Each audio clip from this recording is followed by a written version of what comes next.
Mbote lisusu bandeko balandi ya tokomo wapi ndenge tomesana kokuta na biso na bino lelo ezande lelo mokolo ya lobi na ba réseaux sociaux ezalaki ya koyinda biso nyonso to tolandi makambo oyo elekaki na kati ya Assemblée nationale ezalaki débat sur la chose publique finance ya gouvernement ndenge nini bako gérer misolo na gouvernement ya mboka Congo balinga ba voter ba loi oyo ezo concerner gérance ya mbongo ya mboka Congo. Mais bon, là, il s'est transformé dans le théâtre de chez nous. Qu'est-ce qui se passe réellement? Assemblée nationale, c'est l'institution mounene au Congo. Il faut te battre les yango. Il faut même des députés pour battre les yango pour s'engonner. Mais ma cambolika qui lobby, honorable, de lycée Sanga, Elia Louisa, na député, na cher président, grand frère, papa Mbosso, Koudia Kwanga. Qu'est-ce qui se passe réellement? Il y a un tambour de réaction de la politique. Opinion de la politicien. Réaction de la mboka. Qu'est-ce qui se passe réellement? Est-ce que l'institution de la mboka Congo, ils ont la valeur, surtout la valeur. Et puis, dans il y a interview, il y a honorable Sesanga, de Moni, Momore Bimiwana, voyou. Ils ont malin, est-ce que vous êtes condamnable? Vous avez qu'on perd des mandats comme député. Bon dans la boke binyonsu na ce numéro ici pour aller la zone de ndeko na biso boyi bien na mbe mwakala eza bongo ndeko meda kankolongo ndeko mbote DJ Kuku na sepeli mingi na kopesa nga opportunité balandi ya tokomi wapi balanda biso na sasa yipi merci quand même na confiance atamboka ngo tete mbote ya ba théâtre ya banga jaja na ba mangobo kasi tokosala boni Zambuka nzamba pesi biso tokobundela yango tina suka. OK, tokobundela yango tina suka ndeko. Avant to koma na lobi ke le tozolo le makambolika ki lobi na kata Assemblée nationale. Yoza politicien munene yoza molobeli ya peuple. Mage ba ko benga ba français biso ya Congo candidat maléré. Au poste la kipi. Mais makambo ezaki lobi na kata Assemblée nationale débat moko ezaki intérêt général pour ba congolais. To e bandenge ni ba ko gérer misolo ya mboka Congo misolo ba congolais. Et s'est transformé dans un plateau politique. Réactionnable. Na Yolanda qui peut citoyen Mbosso, na landi peut Délice Sanga. Alors, en fait, va refléter image réelle, il y a classe politique na biso. Pambate ce que landi makambo Délice Sanga lobeli na ebandeli abandi kolobela lolenge misolo bazali kosalela yango na gouvernement biso na niveau ya Congo en avant tolobaka kala pe tozoko bakoloba lelo bidie na biso musolo oyo tobimisaka e alaka muke mboka lokola oyo ata toko sepela lelo que tomoni quand même grâce na ba patrouille financière ya IGF to komi ko atteindre lelo au moins 10 milliards parce qu'on a eu croissance ya 41,8% mais au komona ke zali vraiment mouké mais malgré mouké na yango ba institution yango moko eliaka 75%. Non seulement qu'il y a qu'à 75%, mais bah créer quand même le dépassement. Au moins, et si quand il yo au dépenser par exemple 10 000, au comment on a pas contrainte moussous, mon tokumi a ba 100 000, bah dépassement, Nicolas bah dépassement. Parfois ça la capé moi ma bé. Bon, mboka na biso pe ba contrainte le qui est belé, au comment par exemple président soit ne ba fond de guerre, ya boy na boy, musolo bimaka. Ndeto bunda ki toloba ki esengeli ce qu'on appelle en français ba mekanako diminuer train de vie ya ba institution. Au comment na ministre ake kota la makangu azui dedip azui la police ba che carburant na kati ozo kende wap et pas ite ake kota la makangu na ina ipen. Nyonso c'est l'argent des contribuables congolais.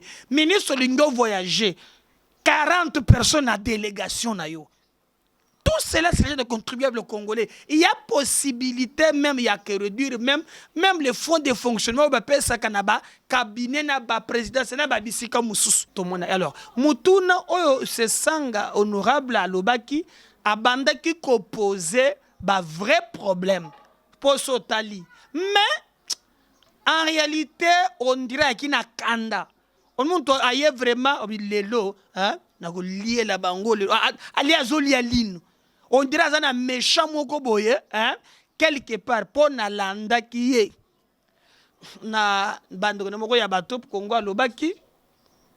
Félix Mutoyage ko lukangai, yezala ki boy tokende boy, surtout que ko bossa na ye muto salaka G13. O bazaka na ba muya ya na banini. Batu nyonso bazwa, ya ko peut-être vice-ministre. Ozomona, alors yaza na bakanda nde pasteur na biso ya wazaka pe yaza akomanete petato pembe soki mundu na ko situe bien talobaka soki pétage soki ndengeni soki a pété pe ba plan na ndengeni alors maintenant ko se contenir te ozomona alors c'est ça parce que oyebi il y a ce qu'on appelle le peu moi retenu tango abanda ki koloba makambo lobi ezali ya solo. Mais le président y a ensemble et c'est que ceux qui moyens zelaki a corrigé ko retirer. Ko retirer. Tout le monde moi extrait yango muke. Bon la nana moi débat yango ndenge zele kuna kata Assemblée nationale. Donc Amos Lubaki na Manix Kembolo. Nzele zale pas bine bo c'est moi extrait. Bon la débat yango ndenge zele débat moko constructif na kata Assemblée nationale. Ndenge ne bongwana ki débat et comme plateau politique. Bon la boke binyasu débat on a ndenge salama ki kuna na kati Assemblée nationale. Pour se transformer les loko mususu. C'est l'habitude. Mais il faut arrêter cette habitude. Elle est mauvaise et c'est une délinquance. Je dis bien une délinquance. Deuxième élément, ce que vous regardez sous les comptes spéciaux, qui est le lieu où une partie des recettes est affectée. Je vais terminer. Je vais terminer, mais laissez-moi poursuivre, Monsieur le Président. Ma femme. Ah oui, délinquance, ça veut dire... Ah oui.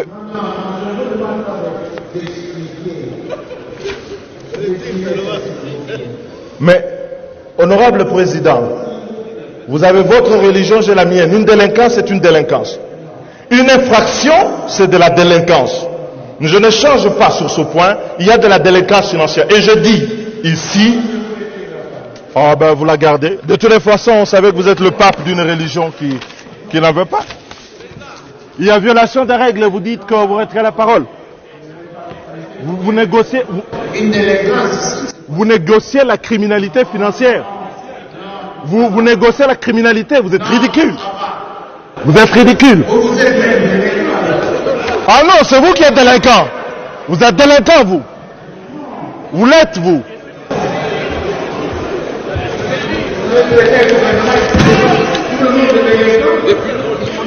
Mais la violation des règles, c'est de la délinquance.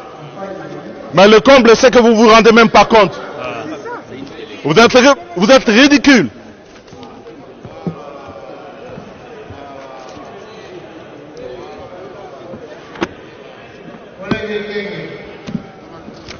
C'est un délinquant.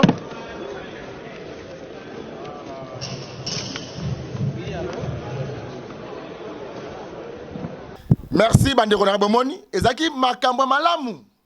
Président, oui, exactement. Sikoyo Délice Sanga apparemment na kanda moko boye, hein, ne ba kosaye a kozwa ta boy. Yem to sala jet alors siko ba méchant eleki.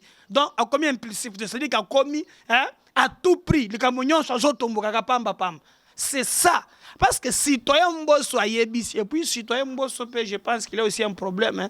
Il faut battre Kena Lusam. Mais ça, maman, moi, je connais la Kena besoin. Mbosso. Si maman wana pe mbosso, cela y est nini na zoye bate, batu musu bako ba o so cela qui tango azala na bongate, so ki momi na ye, so le bino eza makamba montage, so ki ndenge yakala. Maman na tinga mbosso, te o na kozifule yo. Mbosso. Alors, j'ai pas compris ça wana donc c'est devenu un peu moins théâtre, mais normalement ndenge ezalaki wana esengelaki kaka citoyen mboso ayebisi et que Délice Sanga pe a retiré kaka maloba wana na monaki problème ekoki kozala te mais korboya hein na kolobate. Et puis j'aurais appris que citoyen mboso par exemple non comme ça le boyo ko le délinquant ezande yo. Na lugi extrait wana na zoyo kateme onga na yoki tango citoyen mboso zo le mais oza awa tozo représenter na bato malamu na ba délinquant wana na bato pourquoi utiliser de tels propos alors que non en réalité na comprendre que Délice Sanga ayakindi azana ba méchant na ye na motema contre makambo ezoleka azoluka nde opportunité ya ko beta plan alisuka il a eu l'occasion lobby mais jusqu'à des journalistes ni quoi ceux qui le quoi Hollande qui paye yango yo tango siko Délice Sanga bimili banda interview na ye oui to Hollande ko pendeko manix c'est la biso interview ya ndeko na biso ya kulutu na biso honorable député national ya Louisa Délice Sanga.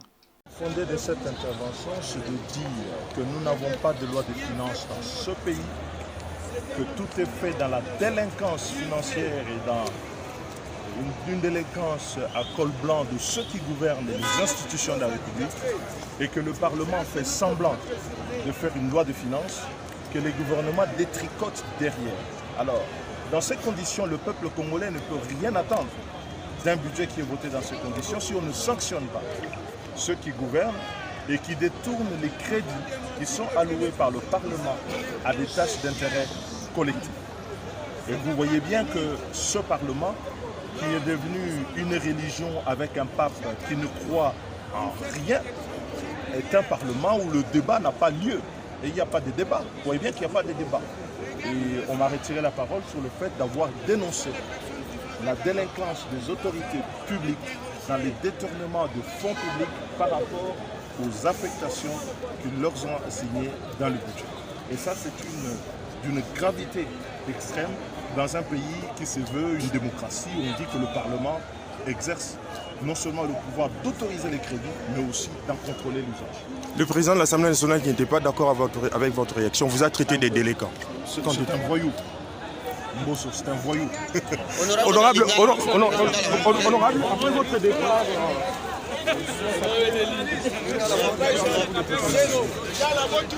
Bolandi, tolandi biso nyos neko tolo mande ko na ngai. To uti kolanda honorable Délice Sanga.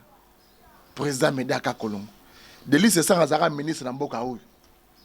Ministre, ancien ministre na mboka oyo. Ba fonction belé bozo mona Délice Sanga asala yango. Eloni ya kobanga. Fonction na stimate na mboka oyo. Mbo omoni yango na otiko lobake et ali problème sous politique te. Un intellectuel c'est pas celui qui parle français.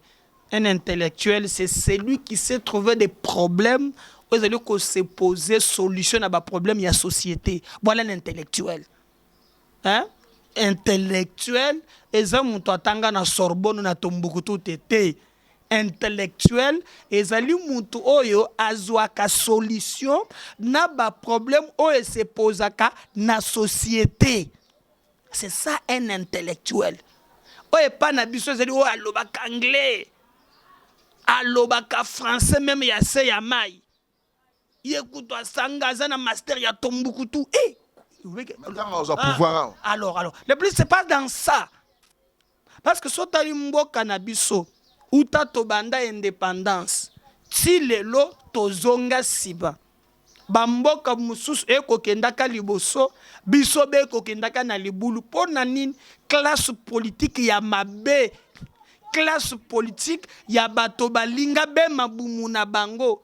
La politique c'est servir et non pas servir non ozo sale la peuple et non pas omi sale la yo moko. C'est rendre service au peuple. La démocratie, c'est le pouvoir du peuple. Awana Congo, ce que je mi député, mi ministre, vers Bezlaga, mort, vers manger Jean-Jacques. Et comme na mort, je mange. Nous mangeons. Oh, vous avez j'ai.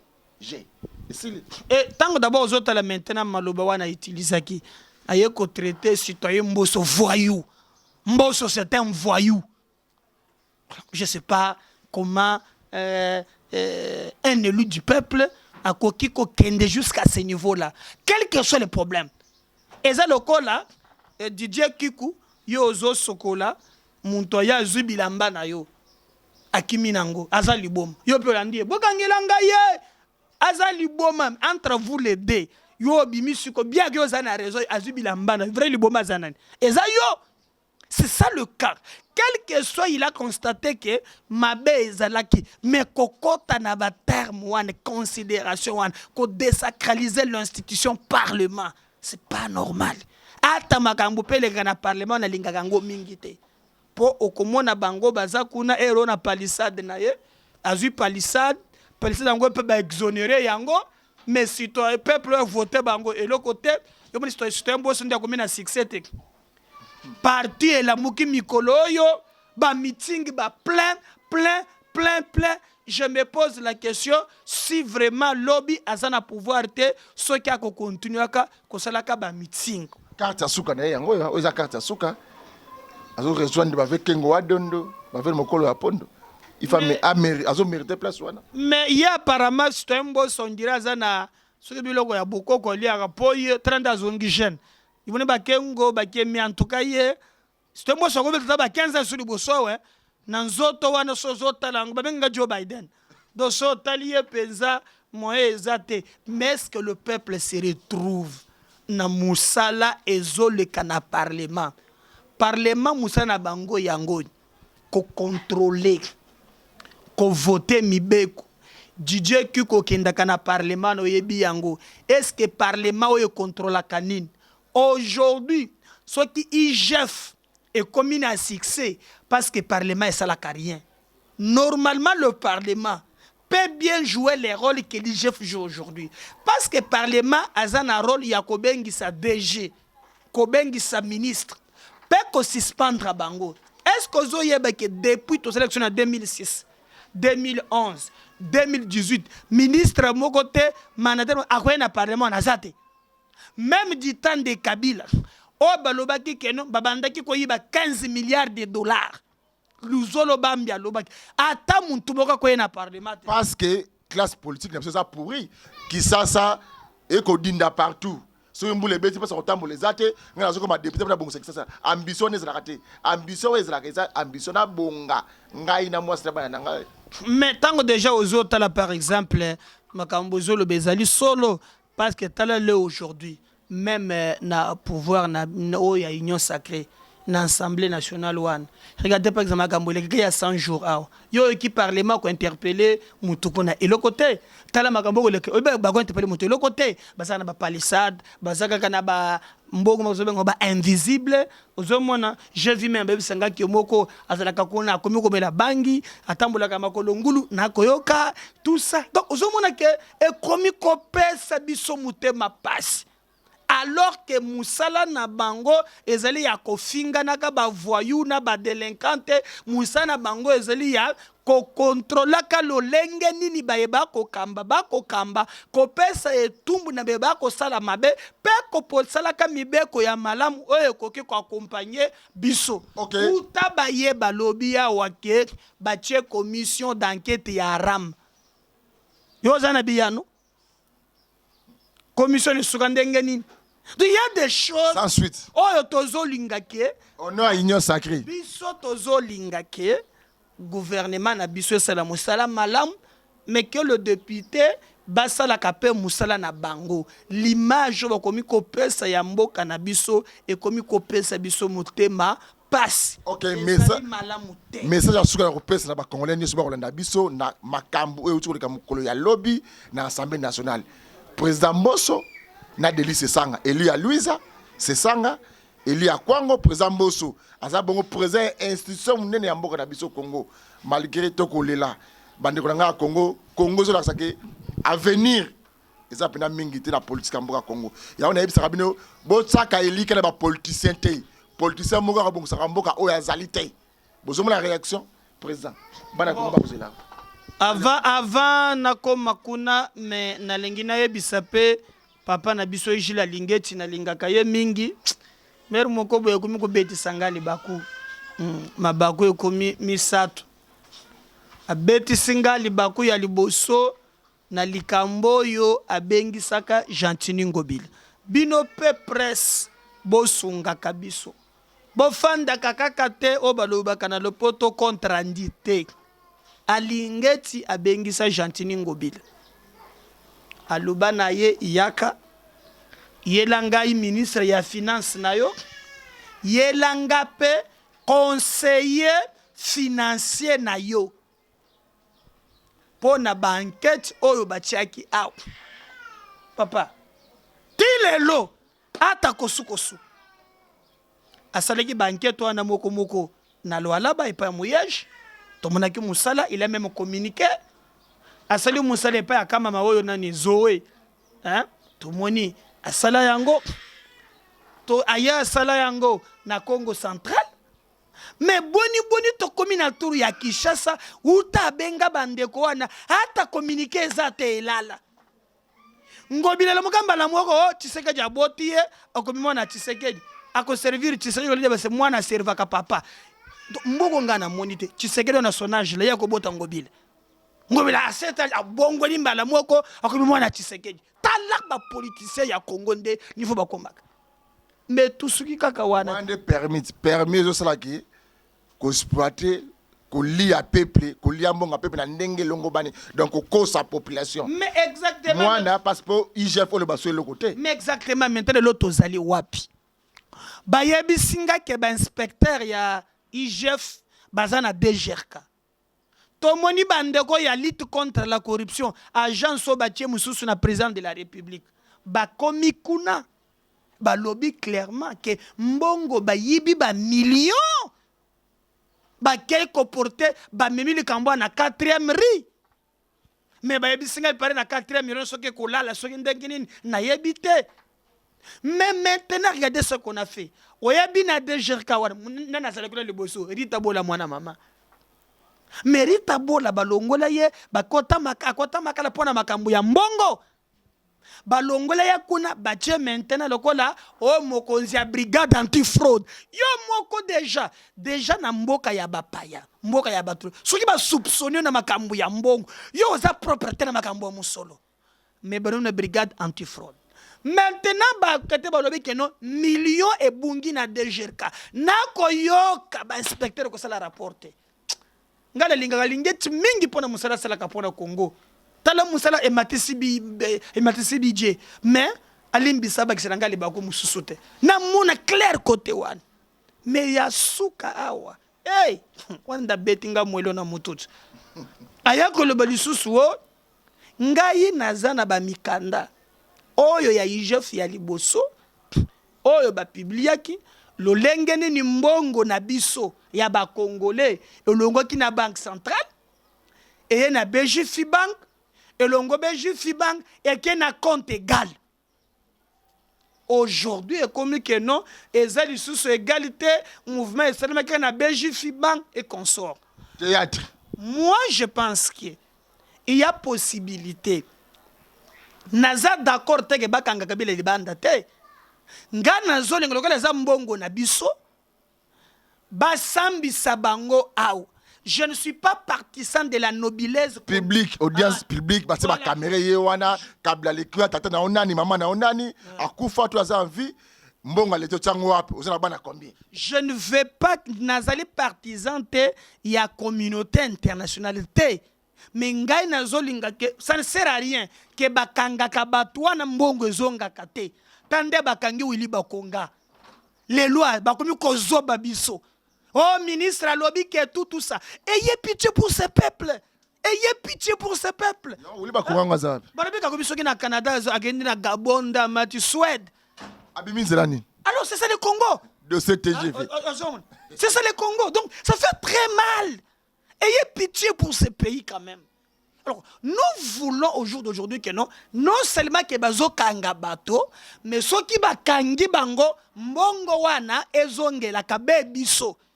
Donc, je suis d'accord que non Kabila bakende na ye libanda te biso moko to sambisa Kabila aw.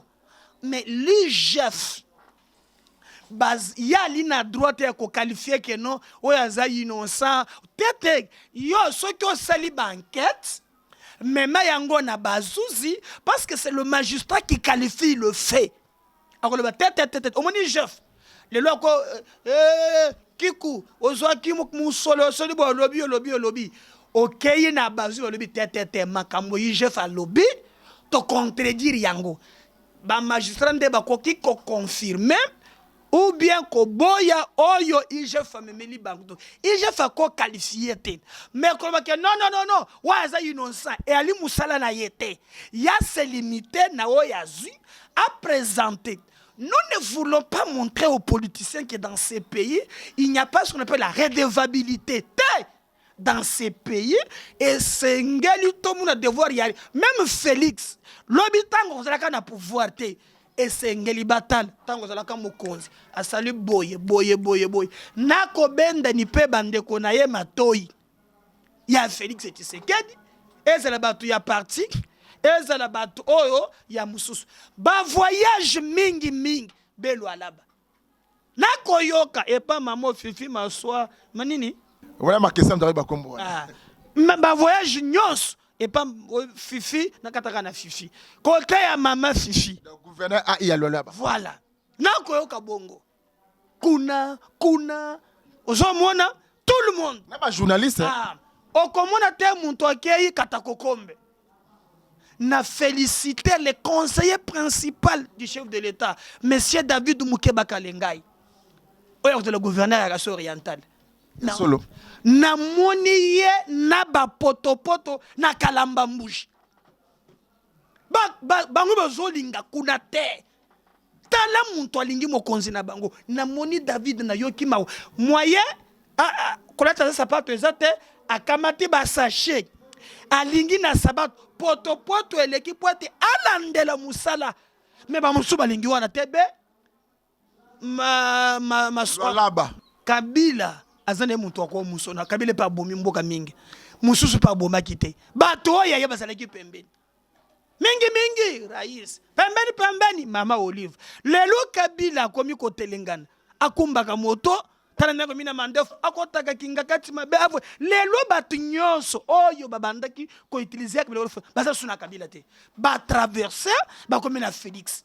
Il est grand temps que le président de la République aille comment fonctionne cette classe politique non classable. Bakata bango musisa ya soni oyo keloko pesa batu soni na nzoto bakata bango bango ba soni te lobby ba ko changer lelo qui pouvait croire que menda ko zala ngambo mususu qui pouvait croire que no batu zo ko traverser nga yebe plus mobile wa sala nani omoni par exemple bien asala deux parties mboko eza elenge muntu ko na deux parties bongo Willy Michik muntu ko na deux parties moko peya moko Kabila désir de loi à société. Donc c'est pour montrer que tout dans un cercle vicieux. Na mutu dans le bas ndenge président Tshisekedi le B50 Kekuna tout en soit cause on a temu sapinanga Willy Michik akomanga Tshisekedi akomobinela Fachi Beton. C'est pour montrer que na moya lelo tozolinga président de la République ça très regardant monsieur Gilles Alinguetu moi je te soutiens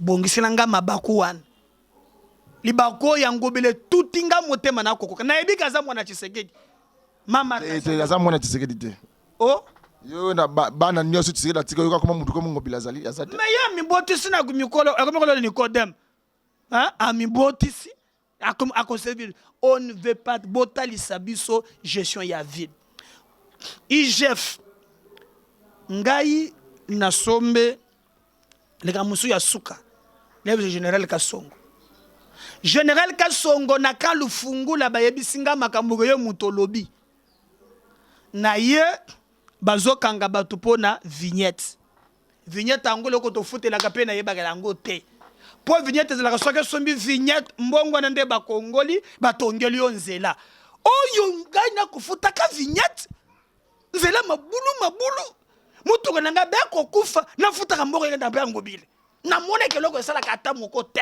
par cher aussi na ko kata na ba nzela yebisa yo na monite mbo patene nga ba policier bakangi ngai na ye woto kende web na kena DGR4 oyo mbongo bolibike ba million ya ko pumbwaka wana ne bisaki bango mbongo nanga combien $53 na pesi nazonga boye ces pays mboko yo en tout cas ata maman na belaki mboso azana raison oyebi ke nazonga boye nazokuta bazolo banangayo général Kasongo alobi ke soki bakangi mutuka esengeli kofuta kaka 100 000. On ne discute pas. Natuni policier wana qui était capitaine. Kololo moko azalaki wana. Oh non, bomona kaka kuna. Mibeko uti likolo. Soki mo ezali yo moko benga Kasongo. Uti likolo pas tata Nzambe, pas Jésus-Christ, pas Satan, pas nan. Le 100 000 francs qu'on paye à main. Mokolo wana basali wenze ponga na futu 100 000 te. Lingebeba. Ga futu 100 000 te. Jamais, messieurs, vous me donnez. C'est combien? Hein? C'est combien? Te mouké makasi. Hein? Mouké makasi. Ba na messieurs, ce qu'on peut sangai, hein? Place. Oh, et comme mike, Kasongo que toi tu as 100 000. Kasongo mon général na kalu fungula, balobi ko tindi batsoki ba kangimi to ba pesa ka ba policier 100 000. So ke zali yo te, tinda ni ba service na yo. Mbongo wana mitoka bakangi ata ezalaki ata ba 300 mokolo wana betalanga fois 100 000 quoi discuter 80 000 te. Mais la police société malonge zate batene malonge ba olata te ba botine otali policier neka kolata boy mawa Policier misumbela ka botine, policier misumbela ka teni 300 voitures fois 100 000. Mais nazo ebisa yo policier kaka député moto zaka palissade mais policier misumbela ka botine obi ke soda au état de siège ngai nazana soda moko ba pota ko tenir ça commando ebisinga président poto longwa awa token de francs on nous donne $30 en francs 60 000 ndoko tikela soza na mwasi ko tikela na nda soza na bande ou bien ndo yoko kende na ngo okolia ngo nzele 60 000 pour mususu ezate non to ekape mawa oleka be député ba finga naka il est grand temps ba travailler pour te mboka na biso ekende liboso. OK, merci bandeko balandia to comme wapi boyoki matière oyo ko bima pona mboka na biso Congo eza participer mawa ta bazo benga excellence député sénateur ya mboka Congo ko sepela tala biloko ko bima ngana ko Barcelone ko moko dossier ya Zandu et comme na niveau nini Zandu comme na place basa ndumba na kopa ba policier na kata Kinshasa ba ko futa péage na Zandu comme péage pour les cas policiers à 500 francs pour la nini manque ya vision manque d'esprit de travail manque ya souci à peuple congolais beaucoup beaucoup ça Zandu obi Zandu wana akei abosana assemblée provinciale akiko le na ministère amen atiki gode abosani gode ba député ko ngobila kos nga pensa député ya provia boy atuka non jamais akiko le bango na lo sambo o Zandu ko sila na 2023 tande ngo kokos yo kutana kana gode ila azango mettre diplôme attends 30 alors mais yebisani yengonga yangoyo talende kishese komi ngobila akeko lobo Zandu ane kusana d'ailleurs tanga bango basa bien obika na Zandu ane DJ kosala monsieur botozo sekeza bien mais na Zandu za muto mususu za mbongo na finka mingi bakozi ba boloko mingi basala ba AVC parce que ba AVC mais ngobila ko tambola kokitaka kozwaka mbongo leyo ba ministre transport azomela yango da basak chaque jour ya parking oyeba kango chaque jour ya parking balobeke bakomi ko tokango bakotipe na ba moto ekendaka wapi parking ato bakotonga te mais obuki Zando pona batu bazala eza mawa ya mutebeza Félix Tshisekedi le peuple d'abord ngobila kotonga na Zando te fongola batu wana baloka bateka ekopesa biso motema pasi. OK, merci bandeko bloko so mezo sala pasi mingi tozo le la chaque jour to le baki kabla kende yango na le baki boyi pays et qu'on se libérer jamais dans l'élection moi élection il libérer Kamboka te pour peuple yé mon libérer Kamboka to voter président hier aux institutions biso de photos to lingamboka na bon moko na lisanga na ko lingamboka na biso to libérer mboka na biso Congo to tika ko le baka élection salamia Congo za libérer peuple qu'on a souffrir te to kutani